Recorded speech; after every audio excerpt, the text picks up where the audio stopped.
அனைவருக்கும் வணக்கம். திருநெல்வேலி ஜோதிடர் சொக்கலிங்கம் யூடியூப் சேனல் இது வரைக்கும் 1000க்கும் மேற்பட்ட பேருக்குண்டான பலன்கள் பதிஞ்சிருக்கிறேன். ஸோ இந்த சேனலை சப்ஸ்கிரைப் பண்ணிட்டு ஹோம் பேஜில் போய் வீடியோஸில் பார்த்து அந்தந்த பேருக்குடையவங்க உங்கள் பேருக்குண்டான பலன்கள் தெரிஞ்சுக்கோங்க. குறிப்பாக அந்த காமராஜன் அப்படிங்கிற பேருடையவங்க உங்கள் குடும்பத்திலையோ சொந்தக்காரங்கள்லையோ நட்பு வட்டாரத்தில் இருந்தாங்கன்னா அவங்களுக்கு இந்த வீடியோ லிங்கை தயவு செஞ்சு ஷேர் பண்ணுங்கள்.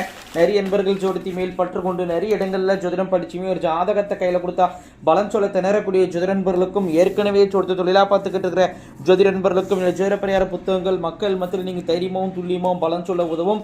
ஜோதிட பரிகார புத்தகங்கள் லிஸ்ட்டை இருப்பவங்க ஸ்க்ரீனை ஸ்க்ரால் ஆகக்கூடிய டெலிகிராம் நம்பருக்கு மெசேஜ் பண்ணீங்க அப்படின்னா என்னுடைய புத்தகங்களுடைய லிஸ்ட்டோட விளக்கங்களை தாரேன். பார்த்துட்டு தேவையான புத்தகங்கள் வாங்கிக்கலாம். அஸ்ட்ராலஜிக்கல் கன்சல்டேஷன், ஜாதகம் பார்க்க, ஜாதகம் எழுத, பிறந்த குழந்தைகளுக்கு அரச பேர் சுட்ட, திருமண பொருத்தம் துல்லியமாக பார்க்க, குலதெய்வம் அறியாதவங்க குலதெய்வம் அறிய, அஸ்ட்ரோ நியூமராலஜி, அஸ்ட்ரோ நேமாலஜி, ஜாதகமே இல்லாதவங்களுக்கு பலன் சொல்ல போன்ற அஸ்ட்ராலஜிக்கல் கன்சல்டேஷனுக்கு தாராளமாக நீங்கள் நினைக்கலாம். குறைந்த குருதட்சணையில் தரமான ஆலோசனைகள் வழங்கப்படும். நேரில் வரணுங்கிற அவசியம் கிடையாதுங்க, ஃபோன்லேயே பலன் சொல்லிடுவேன். சரிங்க, இன்னைக்கு பதிவுக்குள்ளே போவோம். காமராஜன் என்ற பேருக்கான 25 வகையான நேமாலஜி பலன்களை பார்ப்போம். ஃபஸ்ட்டு பாயிண்ட்டு, நல்ல கற்பனை திறன் உங்கள்கிட்ட இருக்குங்க. ரெண்டாவது பாயிண்ட்டு, நல்ல தைரியசாலியாக இருப்பீங்க. மூணாவது பாயிண்ட்டு, சுதந்திர விரும்பியாக இருப்பீங்க. உங்கள் முடிவில் மற்றவங்க தலையிடுவதை விரும்ப மாட்டீங்க. நாலாவது பாயிண்ட்டு, வாலிப வயசில் பணம் சம்பாதிக்க ரொம்பவே போராடுவீங்க. அஞ்சாவது பாயிண்ட்டு, சாப்பாட்டுக்கு முக்கியத்துவம் கொடுப்பீங்க.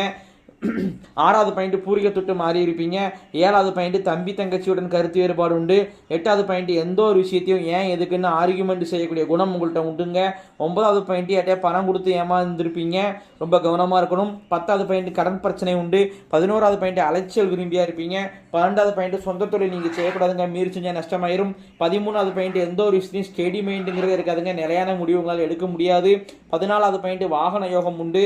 15வது பாயிண்ட், ஆனால் வெஹிக்கல் அடிக்கடி ஸ்கிராச் ஆகும். 16வது பாயிண்ட், சொந்த ஊரில் அல்லது பழகின ஊரில் தான் வாழ ஆசைப்படுவீங்க. 17வது பாயிண்ட், இடம் வீடு சொத்தா லாபம் உண்டு. 18வது பாயிண்ட், இருதய பயம் உங்களுக்கு இருந்துகிட்டு இருக்கும். 19வது பாயிண்ட், உங்களுக்கு அண்ணன் இருந்தாலும் சரி அக்கா இருந்தாலும் சரி அவங்க கூட கருத்து வேறுபாடுகள் இருக்கும். 20வது பாயிண்ட், உங்கள் குடும்பத்தில் கன்னி உண்டுங்க. கன்னின்னு சொன்னால் குறைஞ்ச வயசில் இறந்து போன பெண் குழந்தை தான் கன்னின்னு சொல்லுவோம், அது அவசியம் வழிபடணும். கன்னி தெய்வ வழிபாட்டு முறைகள் A to Z அப்படிங்கிற புத்தகமே போட்டிருக்கிறேன். டெலிகிராம் ஆப்புக்கு தொடர்பு கொண்டீங்கன்னா அந்த புத்தகத்தை நல்லதே அனுப்பிச்சிக்கிறேன். அதன்படி கன்னி தெய்வ வழிபாடு முறைப்படி செஞ்சுக்கோங்க. 21வது பாயிண்ட், அம்மா வழியில் அறுப்பாயில் இறந்து போனவங்க உண்டு, ஆனாச்சு ஆத்மசாந்தி அவசியம் நீங்கள் செய்யணும். 22வது பாயிண்ட், அம்மா கூட பிறந்தவங்க ஒருத்தங்களுக்கு மன வாழ்க்கை பாதிக்கப்பட்டிருக்கும். 23வது பாயிண்ட், பிபியால் அவதிப்படுவீங்க, ரொம்ப கவனமாக இருக்கணும். 24வது பாயிண்ட், சொந்த வீடு யோகம் உண்டு. 25வது பாயிண்ட், உங்களுடைய ஆத்மார்த்தமான தெய்வம் முன் ஜென்மத்தில் நீங்கள் ரொம்ப வேண்டி விரும்பி வழிபட்ட தெய்வம் இந்த ஜென்மத்தை அருவாளிக்கு நிற்கிறது யார் அப்படின்னு கேட்டிங்கன்னா நரசிம்மர் தாங்க. இத்துடன் காமராஜன் என்ற பெயருக்கான 25 வகையான நேமாலஜி பலன்கள் முடிவடைகிறன. இந்த பெயரை வச்சே 25 பலன் சொல்கிறேன். நாங்கள் ஜாதகத்தை சின்ன அதிகமாகவும் எவ்வளோ துல்லியமாக சொல்லுவேன் அப்படிங்கிறத யோசிச்சு பாருங்க நண்பர்களே. ஸோ ஒரு முறை அஸ்ட்ராலஜிக்கல் கன்சல்டேஷனுக்கு வாங்க. நன்றி நேயர்களே, நன்றி, வணக்கம்.